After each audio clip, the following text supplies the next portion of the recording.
also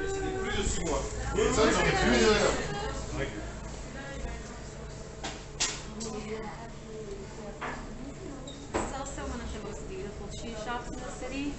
They have these specially built refrigerated cases where the refrigeration is down here and it cools the metal, which cools the air. This is like the best place to be when it's big. Yeah. So 3 times a week, all of the cheese goes back down to the basement for cleaning and inspection, and then they reset everything the next day. And it only takes them 1 hour to do that. It's kind of different every time. And you won't see that anywhere else. Okay. This is a really special cheese called the Taste of Toulouse, which was actually invented by Francois Bourbon, the owner. He wanted to kind of create a special Toulouse cheese. This one is aged 12 months, so you can see that it's a lot more dry. We have a couple specimens over there that are younger versions of this. And it is made in the shape of a cube or a brick or a paving stone. Pave means paving stone.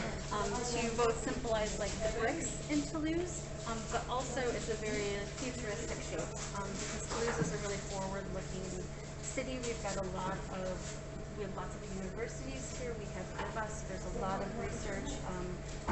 The French space program is here as well. So not only do we have a really rich past, but it's also really forward-looking.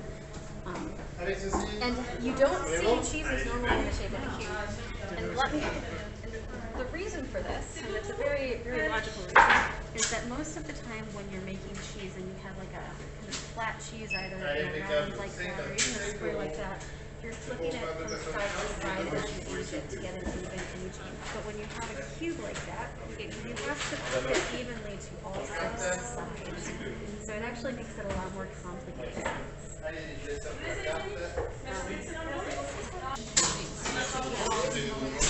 this is a family of cheese that we call wash-grinded cheeses.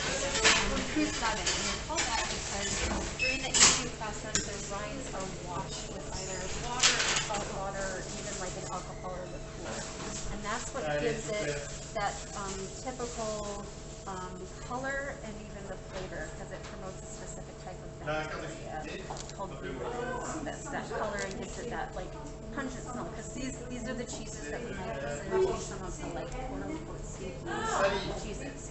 And not all of them are really strong, but that's some of the characteristics. You won't let me buy them anymore. So then we come over here. All of these tiny little cheeses. I know. These are some of my favorites. So this category here on the side of the window are what we call the chev, so goat, which is goat in French. So all of these cheeses are younger goat's milk cheeses. These are going to be really easy to spot, again, because they're all of these kind of small formats. Goats give less milk, so it's more practical to make smaller cheeses. And are they generally a lot fresher because they are like the soft? I guess there's a few that are generally aged. Yes. They do age some of them a little bit more. You can see some like up there that are a little bit more aged, but yes, they are generally more fresh. In France, there is a goat cheese season because goats don't lactate year-round. And so the goat cheese season is Easter through All Saints. So March or April to the end of October, and that's when you'll get the best selection, the best quality, kind of like the most different kinds. So we're kind of right mid-season right now. So that's why we have all of this. Oh my gosh, look at that. And you'll see some of these that have white rinds like this that are like natural, what we call natural rinds. And then some of them have these gray rinds, like this one and this one, and even half of this one you'll see. And those gray rinds are what we call the ash-rinded goat cheeses. In French, it's cendré. I remember it was cinders. And they sprinkle it with a food-safe vegetable ash, and it helps promote the rind development. It's a specific style. It's one of my favorites. In Provence, it's called Mont Ventoux. So it's named after the famous mountain in Provence where they always do the Tour de France. And that's the one where they use kind of the ashes like a decorative accent to it, which is really fun. Yeah, all of our hard cheeses are over here. And, in France, we divide our hard cheeses into two main categories based on how they're made. Because when we're going for a hard cheese, the goal is to get the water out of the cheese, because the lower the water content, the harder the cheese, and the longer we can age it for. So one of the ways to do that is by pressing the cheese. So it's in the mold, you just squeeze the water out like this. And so cheeses that have just been pressed are what we call pressed uncooked cheeses. Pressed uncooked. And they're called uncooked to differentiate them from the second category, which are the pressed cooked cheeses. Because the other way of extracting water is during the cheese making process, they're heating the curds up to a high enough temperature that helps to extract more of that water. And so because these ones have been pressed and cooked, you can see that they're a lot more dense and really hard, whereas a lot of these tend to be more like semi-firm and a little bit more elastic. See, there's some more of the Pavé Toulouse I was telling you about. Looks like they have like 3 and 6 months over here. What's the difference between the tastes in the aging of it, or is it just more of a texture for the Pavé Toulousian, which I'm hoping that we get to try? So the taste, as it ages, it definitely becomes stronger, and also different. Like the 3 month is really fresh and very lactic, and then as it ages, it gets definitely stronger, but also a little more like kind of barnyardy, more animal. So yeah. My favorite is usually like the 6 months. I feel like that's kind of the happy medium between the two. Here are more of those hard cheeses, except these are all sheep's milk cheeses. And they kind of do a special section of sheep's milk at Xavier because these are a really typical cheese for our region.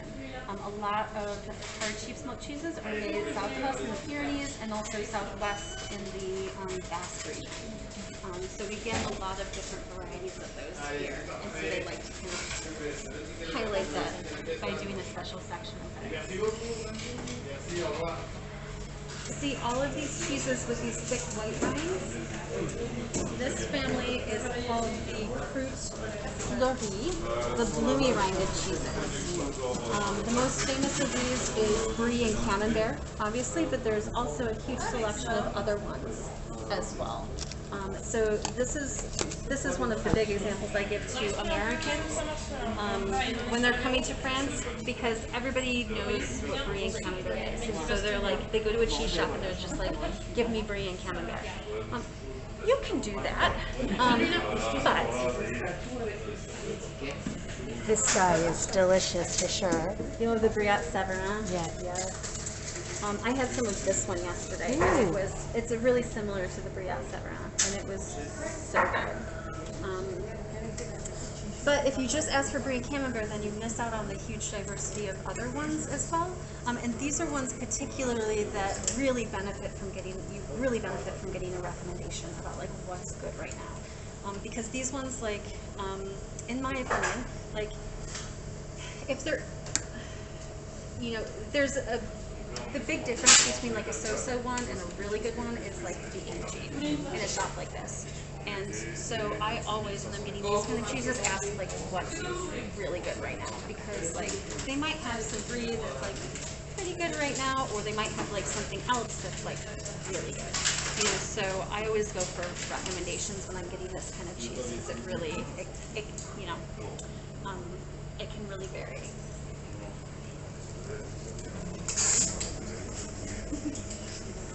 This is black brie noir.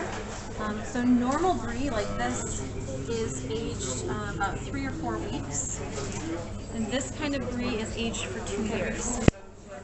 And the texture is definitely a lot more firm because of the aging, but you can see that. It's essentially a hard cheese. It's aged that long. And really, you want to taste it just in very thin slivers. It's almost like a very strong Parmesan. Is it very rare to find? Because I don't think I've actually seen something like that. Yeah, it is. It's not. I mean, it's known in France. Like people know about it, but it's not super common. You probably won't find it at just any cheese shop. This is definitely one that they age themselves. That's cool.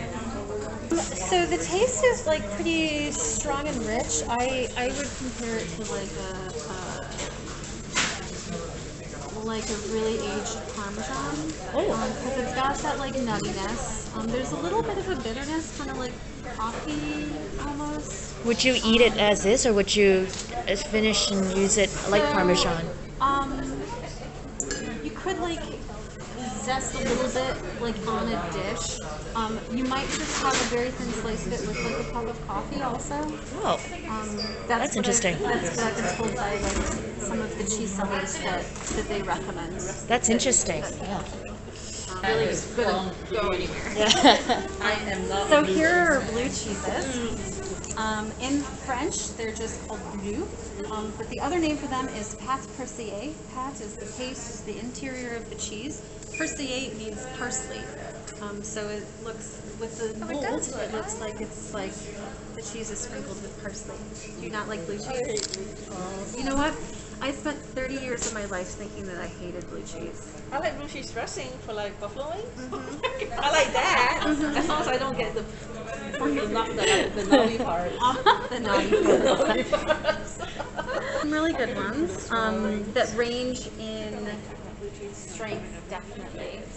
They even have like 3 different versions of Roquefort that come in kind of mild and strong, and what they call entre deux, which is kind of like medium.